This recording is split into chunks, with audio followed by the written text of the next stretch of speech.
Good morning, I'm Dr Kerry Chant from New South Wales Health with the COVID update for Tuesday the 14th of December. There were 804 cases of COVID reported in New South Wales to the 24 hours to 8 p.m. last night, and there were 86,000 tests. Thank you very much to every one of you for coming out and getting tested. We've got a total of 85 confirmed cases of the Omicron variant. However, we are expecting those case numbers to increase over coming days as the genomic sequencing is performed to confirm that they're Omicron. And we are of the belief that Omicron transmission is accounting for our increased case numbers at present. Sadly, New South Wales Health is today reporting the death of a woman in her 60s from Albury area in New South Wales who died at Goulburn Valley Hospital in Victoria, and she was not vaccinated. But can I express my condolences to her family at this most difficult time. We currently have 168 COVID cases admitted to hospital, with 21 in intensive care, 9 of whom require ventilation. And pleasingly, across New South Wales, we're so close to that 95% people aged 16 and over to have received a first dose. We're at 94.8% and 93.1% are fully vaccinated.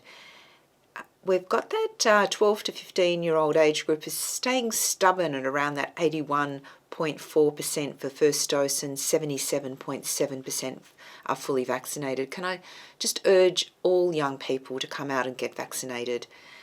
We're entering a very social time. It's really important that you are protected, but also providing protection to those that you come in contact with. New South Wales Health is urging everyone to get their booster doses as soon as they become eligible. You may be aware that ATAGI's reduced the interval to 5 months for those boosters, so please get a booster. We know that the Omicron variant, you achieve the best level of protection by having the booster dose in relation to the Omicron variant, so please come forward and get vaccinated. As we approach the final stage of the New South Wales Government roadmap for easing COVID restrictions tomorrow, we're urging everyone across the community to continue to practice those COVID-safe practices. So whilst it's not some of the restrictions on mask wearing are easing and some of the other general restrictions, it really is important that you can still take those protective actions. You can still continue to wear a mask in those indoor crowded settings. Most importantly, don't go out and about when you've got symptoms. Instead, stay home and get tested.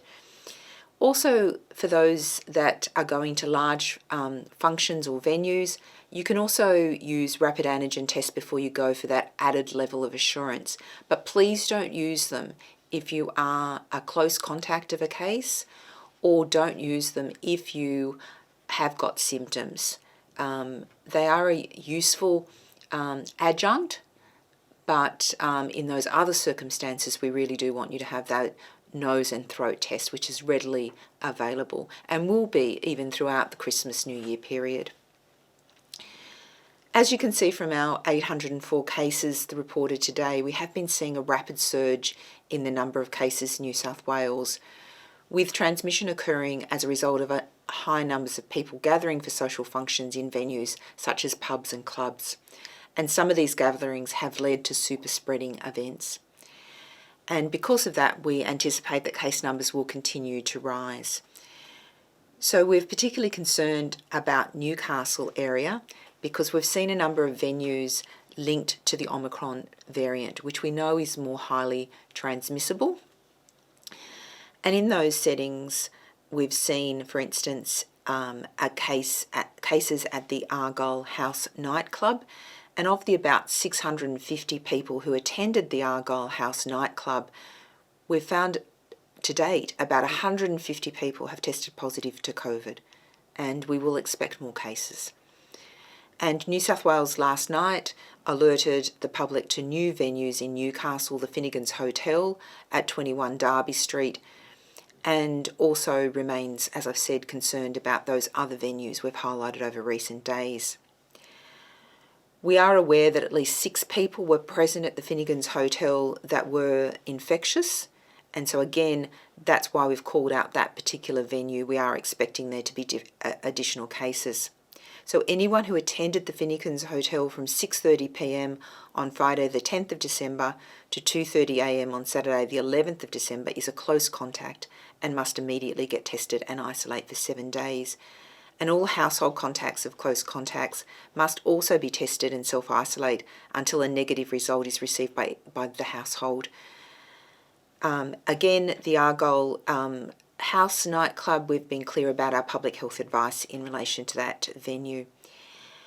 The reason we are contact tracing these venues is because we believe that they've been super spreading, or the potential for super spreading to have occurred. And what we're trying to focus our contact tracing efforts at this time is to protect communities from high-risk super spreading events by moving quickly to identify the close contacts.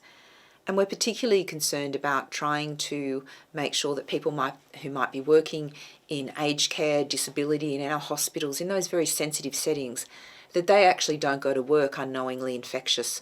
So that's the aim of our contact tracing, is to reduce the impact, particularly on those settings where we have very vulnerable people that, whilst they might be vaccinated, the vaccines may not afford them the fullest protection.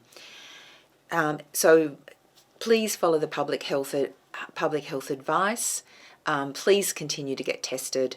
Please wear those masks indoors when you're going, particularly into crowded indoor settings. There are these simple measures you can take to help us just suppress the level of virus transmission in the community. And I thank you for all your ongoing efforts, and those test numbers are really pleasing to see. But my key final message is continue to come out for vaccinations. We've still got some more work to be done. I've indicated those 12 to 15-year-olds. I've also indicated that, we've still got people that are due for their second dose. We've got 5% of the population not vaccinated, and we need to get those boosters into everyone. So a big thank you to our pharmacists, GPs, and our own state-run clinics for their massive efforts at this time of year to assist the population in responding to those calls for vaccination. So thank you.